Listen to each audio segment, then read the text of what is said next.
Olá, advogada. Olá, advogado. Bem-vindo você também que trabalha no Poder Judiciário. Você que de alguma forma atua junto a esse poder que é o mais fascinante da nossa república, nunca me canso de falar isso. Ou você que somente se interessa por esse poder tão fascinante, tão apaixonante, de tantas nuances diferentes. Este é o 8º episódio do podcast Ampla Defesa, Conversas Jurídicas. Hoje nós vamos tratar de um tema extremamente importante, não só para o cenário jurídico, mas também para o desenvolvimento socioeconômico do país. A gente vai falar sobre agronegócio, né, sobre o direito do agronegócio, essa vertente relativamente nova, mas que movimenta grandes cifras, né? O agronegócio tem uma participação enorme no PIB do país, no PIB da região econômica em que nos encontramos. Mas antes disso, antes de entrar no assunto e apresentar nosso convidado de hoje, eu te peço que se inscreva no nosso canal do YouTube, acompanhe nossa estação no Spotify e também junte-se a nós no Instagram, em todas essas redes sociais que eu vou deixar aqui embaixo agora no vídeo. Nós estamos como Projeto Ampla Defesa. Lá você pode ouvir, ver a íntegra e também alguns cortes de todos os episódios. Hoje, para falar desse tema tão importante, eu recebo o Dr. Alexandre Mendes. Ele é produtor rural, é advogado, fundador do escritório Machado Mendes Advogados Associados, com atuação especializada em direito agrário e do agronegócio, mas também atua no direito administrativo, empresarial, direito das famílias e planejamento patrimonial e sucessório. Dr. Alexandre Mendes é presidente da Comissão de Direito do Agronegócio da OAB Seccional Distrito Federal, diretor tesoureiro da OAB Subseção Águas Claras, para você que é de fora de Brasília, Águas Claras é uma região administrativa aqui do DF, e professor convidado da pós-graduação em Direito Agrário no Proordem de Goiânia, Goiás. O currículo é grande, você já mostra também o tamanho da minha responsabilidade em falar com essa fera hoje. Seja bem-vindo, doutor Alexandre Mendes. Daniel, eu te agradeço imensamente pelo convite, te parabenizo desde já pelo projeto Ampla Defesa, Conversas Jurídicas. Eu achei sensacional a sua ideia, essa pegada do seu podcast. Você tá de parabéns e agradeço imensamente pelo convite, tá? Imagina. Eu que agradeço o tempo. No dia de hoje, a gente conversava aqui fora do ar, tanto que as vidas são corridas, né? Então, você dedicar tempo a alguém é dedicar um respeito especial para essa pessoa, né? Dizem que quando você é importante, você vê a importância quando as pessoas têm tempo para você, Exatamente. né? Então tê-lo aqui é algo... Eu te agradeço realmente de um valor inestimável. Antes de entrar nas perguntas propriamente ditas, o podcast, como eu dizia, é uma conversa, é um bate-papo, né? E a gente procura tornar mais didáticos temas que às vezes parecem... Eu admito que sou um admirador do agronegócio, né? De tudo. A minha pesquisa nesse tema ela foi muito mais gostosa de ser feita, porque é um tema pelo qual eu tenho especial interesse. E vem das origens nossas também, né? Exatamente, claro. E é isso. Antes de entrar no tema propriamente dito, eu queria... uma pergunta que pode até parecer simplória para início de conversa, mas sei que muitos atores, muitos agentes do direito ainda não conhecem a fundo. Mas qual exatamente é o objeto do direito do agronegócio? O que esse ramo jurídico estuda e como ele atua? Bom, um podcast de hoje para amanhã, se brincar não cabe, né, doutor? Mas vamos lá, assim, o agronegócio é muito amplo, né?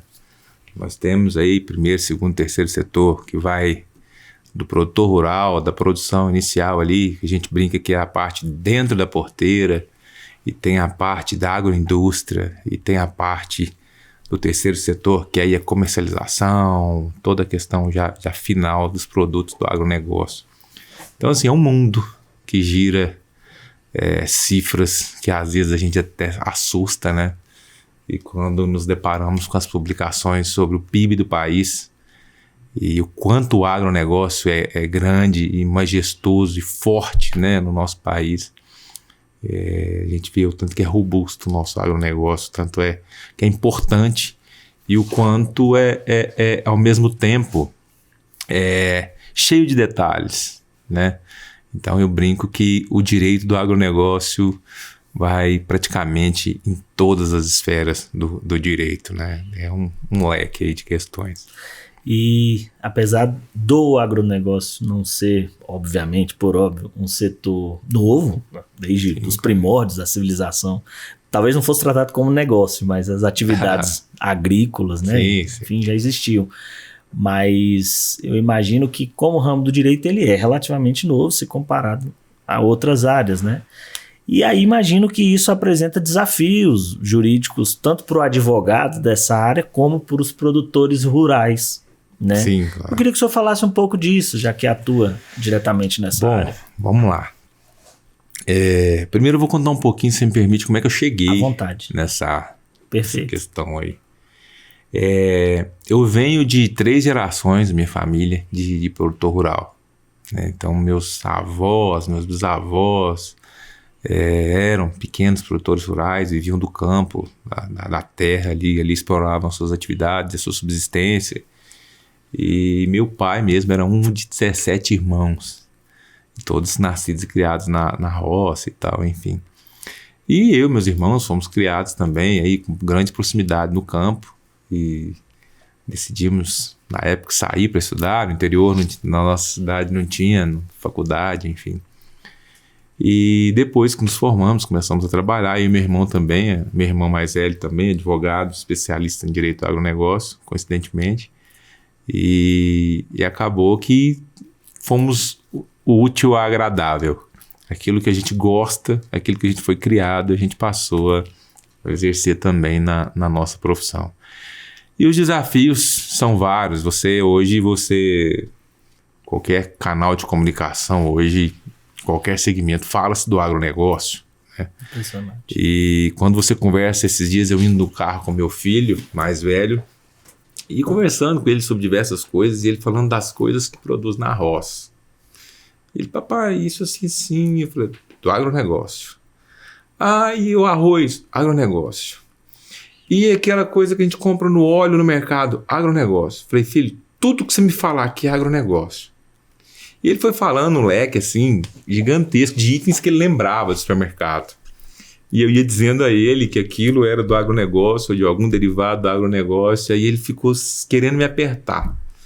E aí eu sei que ele chegou no petróleo. Eu falei, não, aí já não é, mas o agronegócio tem muita coisa ligada ao petróleo exatamente. Também. Enfim, utiliza muito na produção. Sim, e tal, claro. Enfim. Então é um mundo aberto, né? O agronegócio é um mar, é gigantesco. E os desafios do produtor rural hoje em dia, e acho que todos os tempos, ultimamente, têm sido mais divulgados e tal, mas são vários. E não diferente disso do profissional também, que atua nessa área, né? Tem que estar sempre atualizado com todas as questões que envolvem aí o agronegócio. E não é tão novo o direito do agronegócio, igual o senhor perguntou. Nós temos o Estatuto da Terra, que, salvo engano, é de 1960. Então, nós temos diversas legislações aí que têm respaldos ao produtor rural, né, que estão em vigor até hoje. A Constituição Federal de 88 tem muitos artigos, tem muitos capítulos direcionados à propriedade rural, propriedade privada, né? A questão da segurança alimentar, isso tudo é ligado ao agronegócio. E também, claro, tudo que se aplica a qualquer atividade, a qualquer questão que envolve a sociedade, o direito caminha junto e nós, profissionais do direito, temos que acompanhar toda essa evolução aí, né? Toda essa questão. Perfeito. Imagino que questões ligadas a licenciamento ambiental, a regularização fundiária, né, estejam certamente dentro desse leque infindável de desafios, né, doutor? A legislação tem que acompanhar, né? Nós tivemos aí a era, como se diz, alguns dizem a era verde, de 92 para cá, da ECO 92, todas essas questões ambientais necessárias até também, e tivemos muitas atualizações legislativas com questão ao meio ambiente sustentável, a questão do respeito, a área de reserva ambiental, a reserva permanente. Eu acho que foi uma grande evolução, claro. Existem muitas conversas desencontradas sobre isso. Eu brinco que com as pessoas que eu tenho mais intimidade, falo, ó, deixa pra você contar essa história tomando uma cerveja lá. Não é bem assim, não é essa questão. Existem algumas questões, porque o produtor rural que polui, o produtor rural que desmata, o produtor rural que denigre o meio ambiente. Nós somos o país que mais preserva no mundo. A legislação nossa é extremamente rígida com relação a isso, né? Onde já se imaginou, na Europa, você virar para um produtor rural e falar assim, você não pode utilizar 70% da sua propriedade. Você virar para um produtor rural e falar assim, olha, dependendo da região, por exemplo, por região, aqui o módulo são 2 hectares, aí tem o módulo fiscal e o módulo rural, para lá para cima tem a questão do meio ambiente, aqui você tem que preservar 20%, alguns lugares do Brasil 40%, 60%, na região da Amazônia até 70%, 80% você tem que preservar. Então você pensa hoje a pessoa ter, sei lá, 1.000 hectares, uma propriedade rural, e poder usufruir de 200, de 300 hectares, dependendo da região. Isso é algo impensável, impensável totalmente nos países europeus, por exemplo. Acho que há pouco tempo teve uma questão num país da Europa que teve uma discussão ambiental lá, eles pararam todas as máquinas, fizeram protestos, assim, era uma questão tão ínfima, alteração lá, eu não me lembro o número, então não vou falar aqui para não errar. Mas comparado a nós, comparado ao nosso país, a nossa legislação ambiental, nós somos o país, não tenho dúvida nenhuma e não tenho medo de errar no que eu te digo, falo com todas as letras que mais preserva no mundo o produtor rural do Brasil. Acontece também que nós temos proporções continentais aqui, né? Então, às vezes é até injusto comparar algumas nações da Europa, algumas não, a maior parte delas com o Brasil. Né? A gente tem proporção geográfica de continente, né? Então, sem dúvida. Entra muito nisso. Sem dúvida. Eu vou, assim, como as mudanças na legislação geral mesmo, assim, se o senhor quiser olhar pelo viés ambiental, enfim. Mas como o senhor enxerga que as mudanças e a atualização nas legislações como um todo afetam o setor produtivo do campo, assim, essa mola de propulsão da economia brasileira? Olha, eu acho que essa questão ambiental mesmo tem que ter, tá? Sou totalmente defensor. Mas tem que haver um equilíbrio, né? Não tô aqui sendo contra, pelo amor de Deus. Acho até que avançou, né, doutor? Eu acho até que avançou, ela progrediu. Mas, por exemplo, essa quantidade de queimadas que tiveram recentemente. Como muitos amigos, muitos colegas profissionais sabem que eu atuo nessa área de direito do agronegócio, eu recebi inúmeras mensagens encaminhadas mesmo, de publicações que viam sobre as queimadas no Instagram, no Facebook, enfim, me encaminhavam. E algumas delas, assim, bem chamativas, o agro mata, não sei o quê, aquela quantidade de animais mortos, e toda aquela polêmica, envolvendo questões políticas sobre o partido da situação, a oposição, o partido de centro. E eu fui vendo as pessoas que eu tinha mais proximidade, tal, que nós já tínhamos uma conversa dessa, fazer uma conta simples. Olha, você acha mesmo que o produtor rural vai colocar fogo na empresa dele? Você colocaria fogo na sua empresa? Você abriria o estoque da sua empresa e falaria, deixa eu ver se esse estoque pega fogo, coloca fogo. É caríssimo hoje você manter o seu solo com a questão de preservação do solo, de nutriente, de todas as situações que o solo necessita para produzir, aquilo custa caro. Então, todas essas mensagens que chegaram, assim, eu até brinco, pessoas totalmente desinformadas. O produtor rural é o maior afetado. Você sabe quanto custa uma cerca de arame, 1 metro quadrado da cerca de arame? Aquilo custa caro. As lascas hoje, a madeira tem que ser... Você não pode sair comprando madeira ilegal, você tem que comprar uma madeira certificada, você tem que comprar uma madeira ou tratada de produção, por exemplo, você está aqui o eucalipto, ou tem que ser uma madeira de lei certificada, de onde você tirou, e aquilo custa caro. Você acha mesmo que o produtor rural iria colocar fogo na propriedade para queimar a cerca sem contar o solo? E os animais? Os animais, um produtor, vamos supor, um pecuarista. Um pecuarista tem lá número X de cabeças. Ele colocar fogo na pastagem dele, depois que passa o fogo, o gado dele vai comer o quê? Então, assim, essas questões totalmente de pessoas desinformadas mesmo, sabe? E teve até uma legislação recente querendo aumentar a punição no produtor rural com relação a isso. Eu, particularmente, fica aqui minhas ressalvas, tá? Eu acho um absurdo trazer isso pro colo do produtor rural. Tá, tudo bem, vamos ter pena, mas vai investigar quem colocou fogo. Teve até um caso emblemático em Brasília, na Floresta Nacional, que pegou fogo e tal. E depois, pareceu 2, 3 semanas, teve uma filmagem, a pessoa parando um carro, colocando um incêndio criminoso. Tá, mas espera lá. Aí você trazer esse produtor rural, porque queimou a propriedade dele, ou surgiu dali, é uma coisa esdrúxula até, né? Aquilo ali é um negócio bem complexo, assim. Então, esse é mais um exemplo de grandes desafios que o produtor rural tem aí, né? No seu dia a dia e tal. São inúmeros, né? São inúmeros. Parece que só cresce. Só cresce, é verdade. Então, essas questões ambientais são necessárias até, né?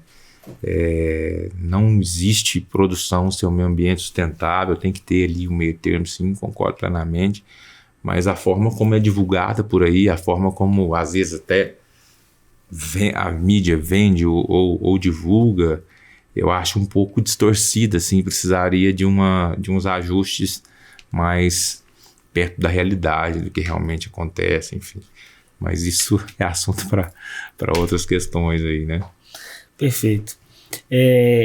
Assim, não é o objeto principal do nosso bate-papo aqui, mas é uma questão ligada ao campo, que envolve uma pessoa notória, né? Um cantor, recentemente, um cara mega querido, que é o Leonardo, né? De muito sucesso.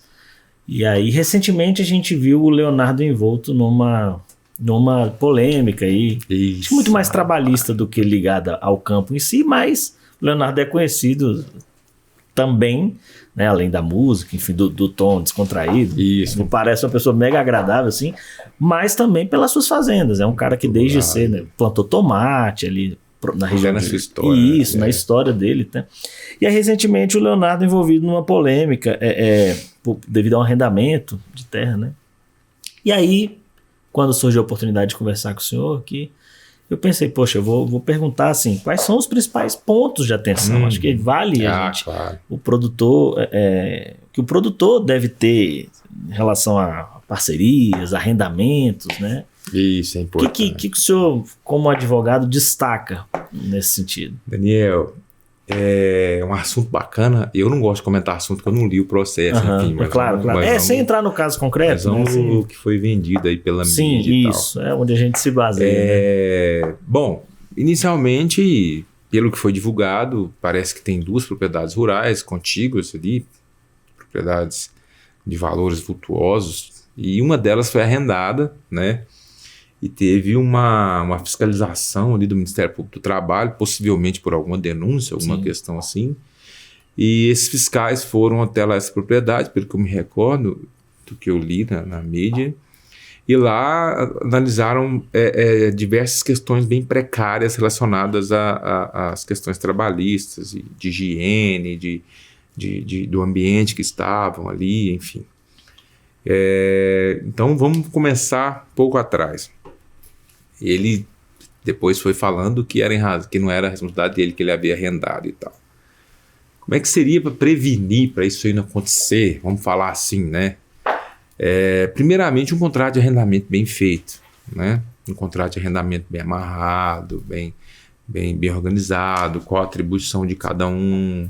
O arrendante vai entregar a terra naquela condição, né? O arrendatário vai pegar naquela condição, vai produzir isso, aquilo, e as responsabilidades de cada um. E, claro, pegar esse contrato, levar para verbar na matrícula para dar publicidade àquele contrato de arrendamento, né? Isso aí seriam algumas questões já contratuais. Passando um pouco mais adiante, entrando nas questões trabalhistas e sanitárias, até mesmo da propriedade, Não estou aqui fazendo juízo de valor do Leonardo, qualquer questão dessa, igual eu disse, não conheço o processo, não conheço o caso, pelo que a mídia divulgou. O que eu vejo deveria sim ter tido um cuidado um pouco maior, em que pese ter um contrato de arrendamento, passando a responsabilidade para o terceiro, para o arrendatário, tudo isso. Hoje em dia, para você ter ideia, existe a possibilidade de ser levado à reforma agrária imóvel produtivo. Olha só. Que não obedeça, que não seja respeitada ali a função social da propriedade. A função social da propriedade é algo bem subjetivo. Então, a função social da propriedade, dentre elas, a utilização adequada da propriedade, a questão sanitária da propriedade, questões trabalhistas, questões, inclusive, do próprio proprietário, sanitárias e de saúde, de todas essas questões. Então, hoje em dia, nós temos visto na prática uma atuação um pouco mais incisiva do Ministério Público do Trabalho com relação a isso. Então, qual é a orientação? Você, produtor rural, que vai arrendar a sua propriedade, ou você mesmo que vai utilizar a sua propriedade, pelo exemplo que eu dei, até mesmo da possibilidade de reforma agrária da terra produtiva, ou até mesmo para não ser autuado, como foi esse caso aí que você trouxe a discussão, ou ser fiscalizado, alguma questão assim mais problemática, o que a gente orienta é que o produtor rural tome esse cuidado, né? Que ali tenha um meio ambiente saudável, que tenha ali uma questão habitacional que seja respeitado, a questão sanitária, né, higiênica, essas questões todas. E aí depois vem questões trabalhistas, de jornada, de utilização de IPI, todas essas questões, né? E então o produtor rural, o proprietário da fazenda, nesse caso não seria produtor rural, ou pode ser produtor rural que arrenda a parte, enfim, ele tem que tomar esses pequenos cuidados, né? Adequa a sua propriedade ali, ou faça um contrato de forma bem amarrada, trazendo que as questões A, B, C e D sanitárias precisam ser respeitadas, padrão A, B, C e D, alguma questão nesse sentido. Estou conjecturando aqui que pode ser levado para o contrato, enfim. Mas também não deixa de ser responsabilidade, que eu quero dizer, do proprietário em cuidar para que ali na sua propriedade tenham as condições mínimas, né? Habitacionais, sanitárias, de alimentação, doutor, do meio ambiente adequado, isso. Saudável, assim, a pergunta de um leigo, tá? De alguém de fora do direito, que se interessa, mas longe de ser alguém, né, expert nessa área. Claro. A responsabilidade nesse caso, no caso de alguém que arrenda, ela é uma responsabilidade solidária? Tranquilo, solidária ali. Né? Primeiro, bom, eu não consigo te dizer porque eu não li o contrato. Claro, né? Não, assim, não falando num processo mas padrão. Mas ali assim, como proprietário, se você for ver, vamos olhar os dois lados. Vamos olhar o lado do fiscal, chega lá para o atual proprietário. Ele vai ter meio de defesa? Vai. Tudo bem. Olha, eu tenho um contrato de arrendamento, tá aqui. Essa responsabilidade não é minha. Como ele é proprietário da propriedade, ele pode ser até autuado e tentar, às vezes, uma medida indenizatória, alguma questão nesse sentido com relação ao arrendatário, não é isso, arrendante? Mas com relação a essa questão como proprietário, eu acho meio difícil, a depender do contrato, igual eu estou dizendo, enfatizando, não li, se desvencilhar 100%. Por isso que ele tem que tomar também algumas atitudes, ter algumas questões que ele tem que ter um pouco de cautela na sua propriedade, é o que eu acho que daria mais segurança para ele, não vir a discutir posteriormente se ele é corresponsável ou não por uma questão dessa, né? Que aí viria, por exemplo... a segurança jurídica, né? A busca exemplo, de qualquer uma questão dessa para uma pessoa renomada, conhecida nacionalmente, igual o cantor... Ganha uma dimensão muito maior. Isso. Não, e até por isso a gente citou o caso aqui, sem entrar no caso concreto, como o senhor disse, né? Assim, aproveitar o caso para puxar esse assunto, sim, né? Claro. E aí, tanto que eu pensei mesmo nessa questão de alertar as pessoas. Olha, isso aconteceu com ele e se você arrenda também, você amarre o seu contrato, faça algo juridicamente forte para que... Existe algumas questões que precisam ser um pouco mais adequadas, eu acho, na dinâmica do dia a dia do agro mesmo, que não tem como ser amarrado 100%, no meu ponto de vista. Uhum. Um exemplo, chega um fiscal lá para fiscalizar a sua propriedade. Você contratou ali 10 cerqueiros por diária, você contratou, o caso do Leonardo aí, 10 catadores de raízes, mas você contrata por empreitada, eles não são nem funcionários. Então você precisa estar bem amarrado, você precisa estar bem documentado. Aí você vai falar, mas como é que eu vou documentar uma empreitada de um senhor, de um trabalhador rural ali que necessita do trabalho braçal? E como é que eu vou fazer isso? É difícil, então o produtor rural tem que ir se precavendo e fazendo documento disso, um recibo, alguma coisa assim. É o que eu oriento meus clientes. Olha, prestador de serviço tal, vamos fazer um contratinho de prestação de serviço. Às vezes eles não têm nem documento e dificulta um pouco até nosso trabalho. Mas eu oriento todos os meus clientes, olha, qualquer prestador de serviço faz um contrato, deixa claro, o período é de 15 dias, 10 dias. Não vou entrar aqui e aprofundar em questões trabalhistas, porque eu tenho lá os parceiros que cuidam dessa seara trabalhista para a gente. Mas é tudo interligado, né? Então eu acho que é mais ou menos nessa linha. Acho que o proprietário tem que ter uma certa cautela também, um certo cuidado, sabe? O gato escaldado doido. Tem um medo já da água natural, né? Bom, no cenário agro, quando eu comentei com alguns amigos, os amigos que acompanham, e mando um abração para todos eles. Nosso público ainda é pequeno, mas é muito fiel. Isso aí é importante. E qualificado, muita gente legal nos assiste, nos ouve, né? Eu fico extremamente orgulhoso disso. Então eu sempre comento assim, olha, eu fechei com fulano aceitou o convite, doutor fulano, doutora fulano, né? E aí quando eu comentei que viria um advogado do agro, muita gente me pediu para falar sobre mas assim, pareceu que era ensaiado, era gente que nem se conhecia, que são as recuperações judiciais no campo. Nossa, mas assim, rapaz. E aí eu, obviamente, jornalista que sou e interessado, fui atrás do... E é um tema, essas recuperações judiciais no campo, que envolve outras coisas. Eu fui ler em penhorabilidade do pequeno imóvel rural, né, da subsistência, enfim. Eu queria que o senhor falasse disso. Me pediram também que perguntasse, eu adoro quando o pessoal participa assim de muitas vezes dentro da recuperação judicial da aplicação de juros abusivos, né? Uhum. Não vou me atrever aqui a falar de percentuais, mas teve gente que falou, tem casos aí de 12% ao ano.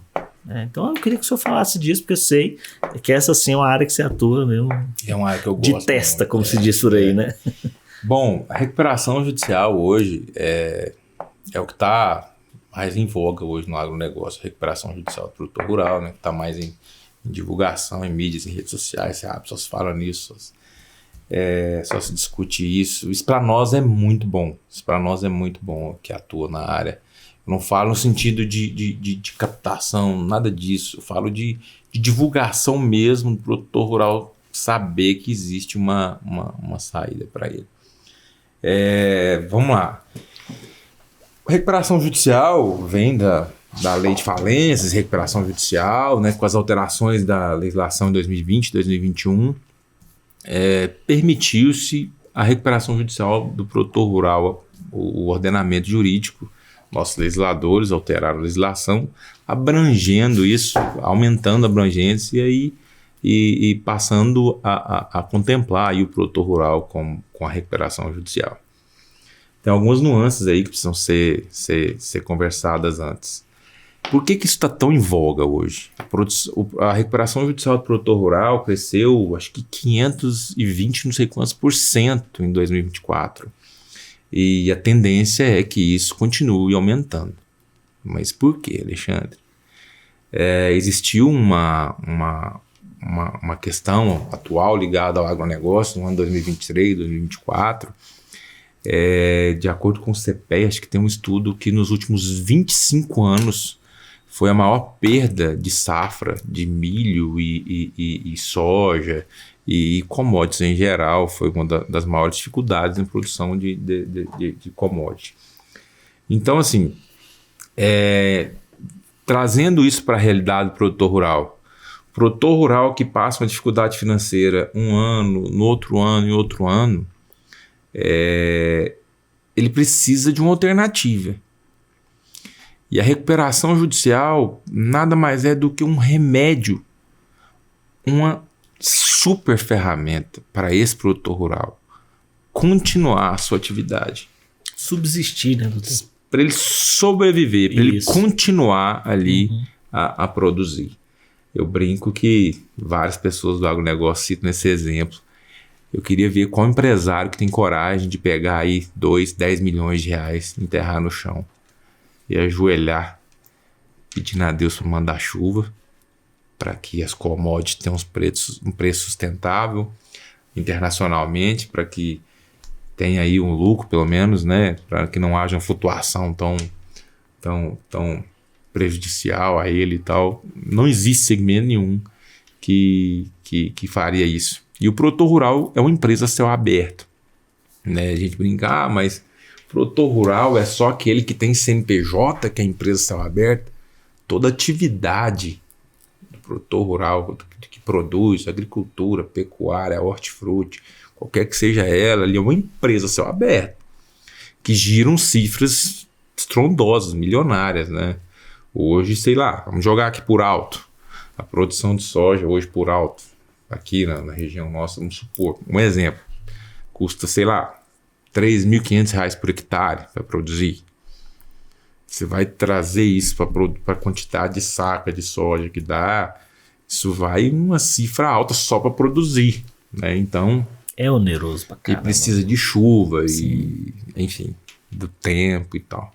Então, nos últimos 25 anos, eu li um estudo recente do CPEA, tem até o nome do cientista lá, me fugiu aqui agora, que foi um dos maiores prejuízos dos últimos 25 anos, um dos maiores prejuízos na produção de soja, milho, enfim.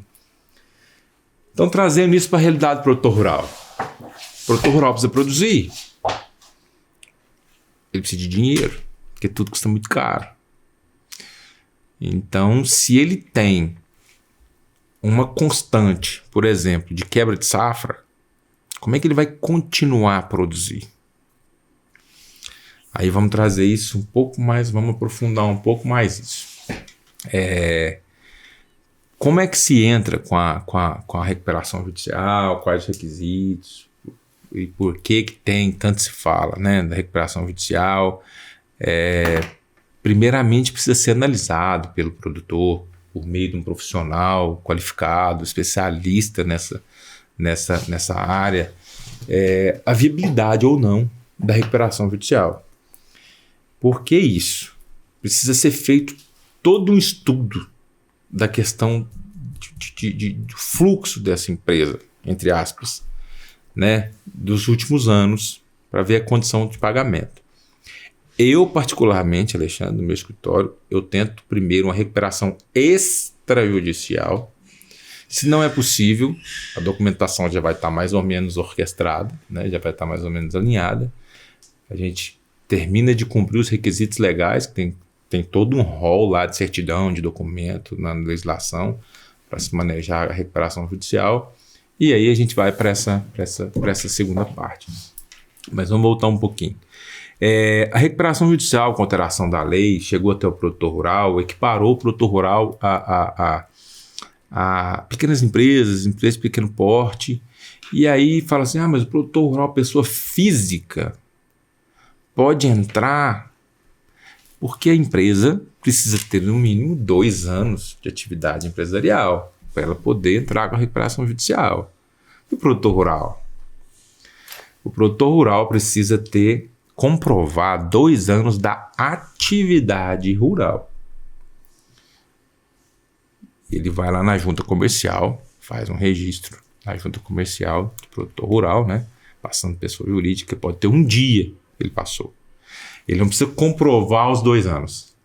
Ele pode fazer o registro hoje e amanhã ele entrar com a recuperação judicial. Mas por quê? Para ele se enquadrar como uma pessoa jurídica para se utilizar da ferramenta. Entende? Então, esse produtor comprovando 2 anos de atividade rural, ele faz o registro na junta, pega o registro, ele pode já de imediato entrar com a recuperação judicial. É coisa tão simples assim, é um pouco mais delicado. Por isso que eu enfatizo essa tecla. Procura um profissional qualificado para te auxiliar, te orientar em todas essas questões. Todo e qualquer crédito que pode ser levado à recuperação judicial, não é todo e qualquer crédito, tá? As operações de barter, as operações de CPR física, as operações de compra e venda em grupos, de questões de cooperativa, as questões que envolvem alienação fiduciária, não podem ser trazidas para a recuperação judicial. Alexandre, então, por que eu vou entrar com a recuperação judicial? Calma, vamos por parte. Todas as outras questões que envolvem atividade, penhor, né, de bovino, de outros títulos, penhoras de propriedade, algumas questões dessas, né? A CPR física também pode ser trazida para cá, para recuperação judicial. Mas quando é que eu vou poder entrar com essa recuperação judicial? Qual é interessante? Qual é o patamar mínimo, máximo? Eu brinco que vai de cada caso, claro, precisa ser bem estratificado isso. Lá no nosso escritório a gente utiliza um técnico, esse técnico é um profissional formado em administração e com diversas especializações ligadas somente a questões do agronegócio. Ele vai fazer uma análise técnica de todo o histórico do produtor rural, nos últimos 10 anos, por exemplo. Então ele faz um fluxo de caixa total, de tudo que pagou, tudo que entrou, como se fosse um fluxo de caixa mesmo, né? Para demonstrar a condição de pagamento, todas essas questões. Dali, nós vamos analisar a possibilidade ou não, a viabilidade ou não, de buscar aí a ferramenta da recuperação judicial, né? Aí entra outras questões. Por que se discute tanto? Por que está tão em voga a recuperação judicial? E por que existem tantas multinacionais falando que não existe segurança jurídica no país? Porque a legislação fala que o barter, que a CPR, que a alienação fiduciária não pode entrar em recuperação judicial. Esses créditos não podem ser discutidos em recuperação judicial. Está se discutindo. E aí tem muita multinacional contrária a isso, tem os interesses próprios, enfim. Mas a legislação traz a exceção. Caso fortuito, força maior. O produtor rural precisa de clima, precisa de estabilidade climática. O produtor rural precisa de estabilidade financeira, econômica, do commodity, de insumos para ele produzir. Então, na exceção da legislação, se o produtor rural comprova, por exemplo, consecutivas quebras de safra, olha só, eu plantei 2 anos, 2 safras seguidas, eu não consegui pagar nem o custo. E as minhas operações de barter, e as minhas operações de CPR física, elas vão entrar aqui na recuperação judicial? Será feita uma forma detalhada disso. A gente orienta, inclusive, que seja feita uma perícia, um laudo técnico pericial de um profissional, um agrônomo, alguma coisa assim. Por isso que existem discussões, existem várias conversas no sentido de, olha, se prepare, se você quer entrar com a recuperação judicial, se prepare anteriormente. Essa preparação, nós trazemos aqui como esse nome, mas pode se dar como um dossiê documental anterior, né? Se você pretende, se você está vendo que a sua situação econômica, que a sua saúde financeira do seu negócio está tão complicado que vai chegar ao ponto que você não vai conseguir suportar, se prepare. Você vai plantar, chama um técnico, olha, faz aqui a data da planta para comprovar que eu plantei dentro da janela, não é isso? a nota fiscal da semente que eu comprei, a correção de solo foi adequada,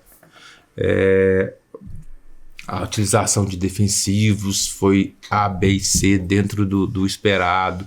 E lá na frente é feito um relatório, um laudo técnico desse profissional que vai comprovar, por exemplo, a média da propriedade rural Yunai, por exemplo. Seria para colher lá 60 sacos por hectare. Colheu 40. 2 safras seguidas esse produtor rural vai conseguir se sustentar e honrar todas as obrigações que ele pegou no banco, ou por meio de operação de barter, por exemplo, ou CPR física, na compra de insumo, na troca, o barter, troca de grão por insumo, por exemplo. Você acha que ele vai conseguir 2 quebras se ele não conseguiu pagar nem o custo da produção?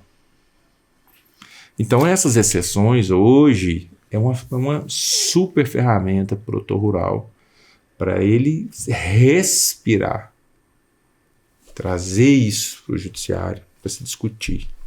É tão simples assim? Não é tão simples, tem diversos requisitos, a legislação lá tem diversas questões taxativas, tem diversas certidões, documentos que têm que ser estruturados, um fluxo de caixa, histórico contábil, livro contábil desse produtor. A dificuldade é que muito produtor não tem, faz o negócio na caderneta ali, põe na gaveta e toca na cabeça dele. Eu conheço muito produtor, cliente e amigos meus mesmo, que brinca. Se eu morrer, meus filhos, vocês vendem tudo, que vocês não dão conta de tocar. Em que pese já tenha mudado muito a sucessão familiar no agronegócio, da atividade, tenha mudado muito. Mas, enfim, voltando para a recuperação. Feito toda essa questão, vamos passar um pouco adiante. É necessário ou não a RJ? Esse profissional técnico vai te ajudar a enxergar a sua real condição de pagamento da sua atividade. Muitos produtores não têm nem noção. Ele sabe que ele está enroladíssimo no banco, na cooperativa de insumo, em diversas lojas, em contrato futuro, e ele faz umas perspectivas na cabeça dele e ele não sabe nem como que está a atividade dele. Então, por isso que é interessante ter esse profissional técnico, qualificado, que vai trazer tudo minuciosamente para o papel, inclusive para mostrar para o credor a condição de pagamento numa possível recuperação extrajudicial ou para o magistrado, aí já numa segunda fase, num plano de recuperação judicial. Aí você vai falar, doutor, mas é qualquer produtor rural que pode entrar com a RJ? Qualquer produtor rural que cumpre os requisitos. Mas qualquer caso, vamos analisar. Aí por isso que eu enfatizo mais uma vez a necessidade de um profissional e de um advogado especializado nessa área. Você tem um único devedor. Por exemplo, você deve para a cooperativa da sua região, comprou insumo. Existem 2 modalidades de recuperação judicial. A recuperação judicial especial e a comum. A especial ela tem uns requisitos.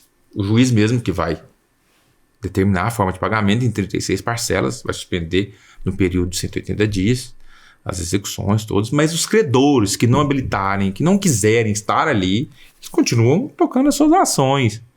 Só que o produtor rural colhe uma vez por ano. Ele tem dinheiro uma vez por ano, quando muito 2, quando planta safrinha. Como que ele vai assumir uma parcela mensal em 36 meses? Ele não tem saúde financeira. Ah, mas pode ser negociado uma janela aí, uma prorrogação da primeira parcela? Pode, mas essa especial ela é muito mais engessada. Aí vamos para a comum, a mais usual, e aqui eu acho que é a mais vantajosa para o produtor rural. Vindo para a comum, primeiro tem que analisar a pluralidade de credores sua, do produtor rural. Se você tem um único credor, a cooperativa de crédito, por exemplo, você comprou insumo. Você comprou lá, um exemplo, 5 milhões de reais para plantar. Não conseguiu pagar. Ou conseguiu pagar 40%. A cooperativa te executou. Você não vai conseguir pagar. Tem um liminar, às vezes, na execução da CPR, o juiz deve liminar. Sequestro de grão. Se ele for lá e sequestrar seu grão, você quebrou. Você não vai conseguir, você não vai ter saúde financeira. Quais remédios processuais desse caso? Você vai pegar a RJ é alternativa? Pode ser alternativa. Mas na hora que fizer o plano de pagamento, que quando chegar na fase de assembleia de credores, se ele é só um, ele pode falar, não aceito essa condição de pagamento. Qual a consequência depois? Falência. Então precisa ser analisado de forma mais pormenorizada, com apoio técnico e tanto do profissional contábil quanto do profissional advogado que vai acompanhar todas as questões que tem expertise nesse assunto. Então vamos passar adiante. Tenho as dívidas, pluralidades de credores, dívidas todas ligadas à produção, à atividade, não vou conseguir pagar, cumprir todas as questões legais, as exigências, os requisitos, vai para a Assembleia de Credores. Pode ser feita a redução de juros? Pode ser feita a redução de juros, sim. Tem casos que nós já vimos de recuperação judicial, inclusive de empresas normais, não do agronegócio também, de pagar 30% do saldo. Por que isso? O credor ele vai fazer uma análise também da condição de pagamento. A empresa, às vezes, a atividade, ele não tem patrimônio, ou ele recebe aqueles 30%, ou ele recebe 50%, ou ele dá um desconto de 20% para ele receber, ou ele não vai receber. Então, existe toda uma análise também do credor. Então, é viável para as duas partes, nesse sentido. E, claro, do produtor rural, toda a legislação agrária que protege o produtor rural para ele permanecer na sua atividade. Sem dinheiro ele não planta. Se ele não planta, ele quebrou. Se ele faliu, a propriedade rural dele vai para pagamento. Ele vai viver de quê? Aí vem desemprego, aí vem questões trabalhistas, questões familiares. Então a legislação agrária protege o produtor rural. Isso foi trazido também, de certa forma, para a RJ. Mas, por isso que eu volto a dizer, existe a possibilidade de alongamento da dívida na RJ. Nós mesmos, a primeira proposta nossa é alongamento pelo menos de 2 anos. Por que isso? O produtor rural que está nessa situação, ele precisa respirar. Ele precisa recuperar a saúde financeira dele. Mas não somente a saúde financeira. Por que disso? Ele precisa se estruturar também. Ah, mas todo mundo fala isso, mas não tem como não falar. Se ele não estruturar a questão dele, ele chegou naquela situação por diversos fatores climáticos, econômicos, de mercado internacional, diversos outros. Vamos pôr tudo num pacote só. Mas às vezes também pela forma como ele gere, como ele conduz sua atividade. Então, não somente reestruturar financeiramente, para ele ter uma saúde financeira robusta, para ele ir reiniciar a sua atividade ali do zero, porque está tudo paralisado, não é isso? Mas também ele precisa profissionalizar e enxergar o porquê que a atividade dele chegou nessa situação, não somente por questões de mercado. Diversos outros fatores podem ter influenciado nisso, né? Então, uma ferramenta, uma super ferramenta hoje para o produtor rural. Existem muitos detalhes aí, por exemplo, entrou com a recuperação judicial, o juiz aceitou a recuperação, automaticamente suspende todas as execuções, todas as ações de cobrança, né? Isso por 180 dias, esse prazo pode ser prorrogado por mais 180 dias, e todas essas questões lá no plano de recuperação, por meio dessa parte técnica que faz esse relatório elaborado das condições de pagamento, do alongamento da primeira parcela, da forma de pagamento, da saúde financeira, da atividade mesmo para conseguir cumprir aquilo ali, a questão de desconto, de amortização de juros, igual o senhor colocou, que foi perguntado, existe grande possibilidade de amortização de juros. Se você for ver hoje na atividade, o produtor rural, eu até acho meio estrúxulo, acho absurdo. O produtor rural vai lá, utiliza do crédito rural, que é subsidiado pelo governo federal e tal, porque a atividade Hoje em dia, é a segurança alimentar da nação. Então, ela precisa ter mesmo subsídio. Não é porque o agronegócio é bonito, o agronegócio é gerando PIB, não. Meu irmão, precisa de alimento. Nós precisamos alimentar o mundo. O Brasil precisa alimentar o mundo. O Brasil, até 2050, se eu me engano, eu li um tempo desse, precisa dobrar a sua produção para alimentar o mundo.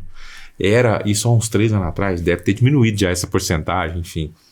Mas nós precisamos alimentar o mundo, precisa produzir. Então nós estamos falando de segurança alimentar. De segurança alimentar tem que ter, sim, incentivo governamental. Então, por exemplo, essa atividade. O produtor rural precisa do dinheiro para ele produzir, ele vai no banco através do crédito rural, que de certa forma uma parte é subsidiário pelo governo federal, por diversos planos, enfim. Quando ele vai lá pegar esse dinheiro, o que o banco faz? Espeta nele, goela abaixo, um seguro de vida. Ou espeta nele, goela abaixo, um consórcio, alguma coisa assim, né? De certa forma, ele fica meio ali, se eu não pegar, o gerente não dá. O gerente não precisa de dinheiro para plantar, mas meu irmão, me ajuda aqui. Será que esse gerente vai te ajudar na hora que você estiver precisando da recuperação judicial? Então, assim, os juros de uma renovação, por exemplo, você fez um crédito hoje, custeio agropecuário, por exemplo, para plantar soja. Você fez um custeio de 500 mil. Exemplo, jogando baixo, 500 mil. Juro de 8% ao ano, juro médio. Você renovou porque você não deu conta de pagar. Ele já foi para 14%. Aí você não deu conta de pagar de novo, porque você não produziu. Você mal pagou o custo, porque muitas das vezes tem que pagar até o arrendamento de quem arrenda. A produtor que planta em propriedade arrendada. E o que o gerente faz? Fala, não, eu vou te ajudar. Você vai pegar outro financiamento, nós vamos pagar isso aqui.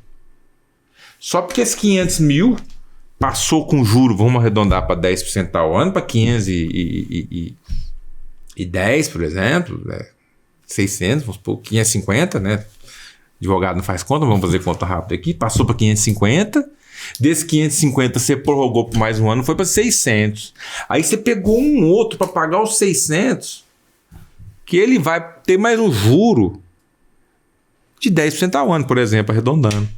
E foi para quanto? Ele foi para 700 mil. Então, assim, por isso que existe essa questão de juro sobre juro maluco, enfim. De certa forma, alternativa que o produtor tem. Então, eu tenho até uma colega advogada, a doutora Daniela, especialista em direito, em crédito rural, a gente até conversa muito a respeito. Existem diversas formas do produtor rural, inclusive, estancar esse crédito, notificar antes, prorrogar esse crédito, discutir esse crédito lá antes de chegar aqui. Mas aqui nós já estamos falando que o leite já derramou, como se diz, né?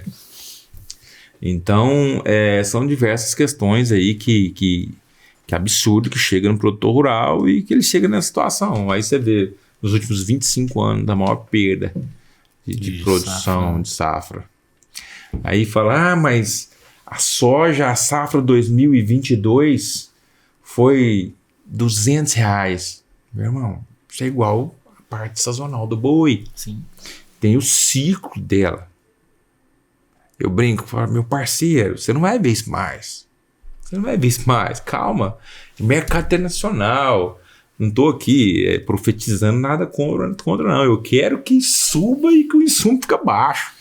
Porque a corda só arrebenta no coitado do produtor rural, né? E o agronegócio tem diversas, eu até falei no início, por que eu tomo um pouco essas dores aí? O agronegócio tem o primeiro setor, segundo setor, terceiro setor, primeiro setor, o produtor rural, segundo setor, agroindústria, terceiro setor, comercialização, enfim. Como eu venho da roça e sou pequeno produtor rural, eu tomo as dores do produtor.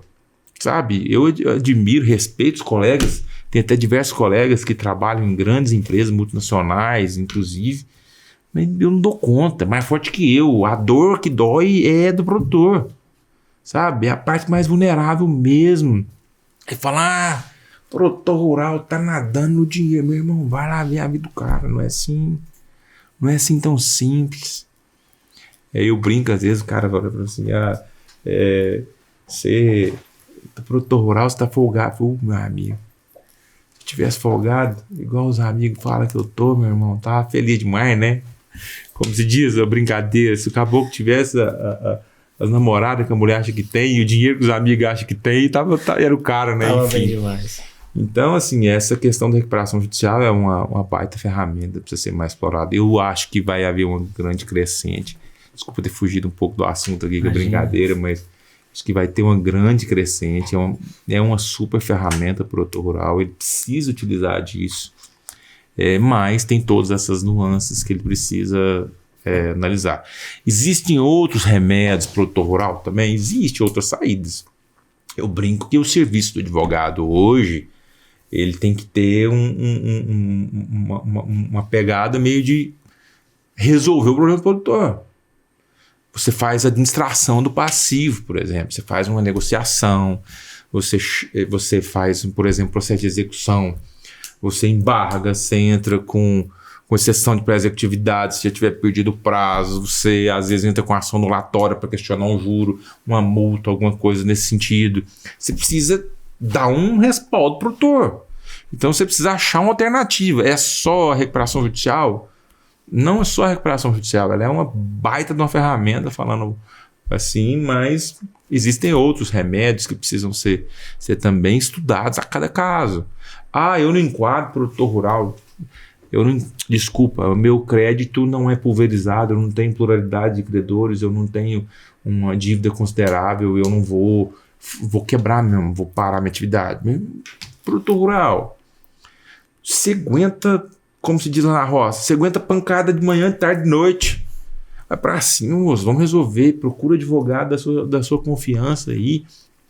E existem diversas ferramentas. Eu brinco que não adianta procurar o advogado quando o leite derramou. Mas se derramou, não deixe de procurar também não. Vai atrás do advogado da sua confiança e sempre tem jeito. Eu brinco que às vezes nossa atuação hoje é muito, muito, muito ampla. A gente atua, por exemplo, pegando um gancho nesse endividamento produtor rural. O imóvel vai para leilão judicial. Tem tanta nulidade em processo de execução. Você não tem noção. É muita nulidade, é muita coisa mal feita. Procura um advogado que sabe trabalhar com execução, moço. Você salva a sua propriedade. Ou do outro lado, também, você que é um produtor rural, quer comprar a propriedade, está em leilão, faz uma análise mais detalhada, procura alguém que entenda daquilo ali, né? Ou questão, trazendo outro problema hoje em dia que o produtor rural tem, questões ambientais, questões possessórias, questão de regularização fundiária, questão de documento. O produtor rural precisa do crédito, precisa do documento da propriedade, que é o que vai segurar o crédito, a matrícula do imóvel. Então, vai atrás de uma pessoa, entra com uma ação reivindicatória, uma possessória, uma demarcatória, uma extremação. Vai atrás, não deixe para depois. Para não perder sua fonte de sustento. Para ter ainda mais fonte de sustento. Exatamente. Então, eu falo a todos os ventos. O produtor rural hoje, ele busca tanta tecnologia. O agronegócio hoje tem tanta tecnologia. Eu brinco, minha esposa é médica. Eu conto para ela, às vezes, as questões que existem de análise de solo, de máquina, de planejamento. Ela fica esbabacada. Fala assim, eu nunca imaginei, eu do lado de cá, que nunca tive nada em agronegócio, que o agronegócio teria existir tanta tecnologia empregada. Aí você vai para a análise de uma semente.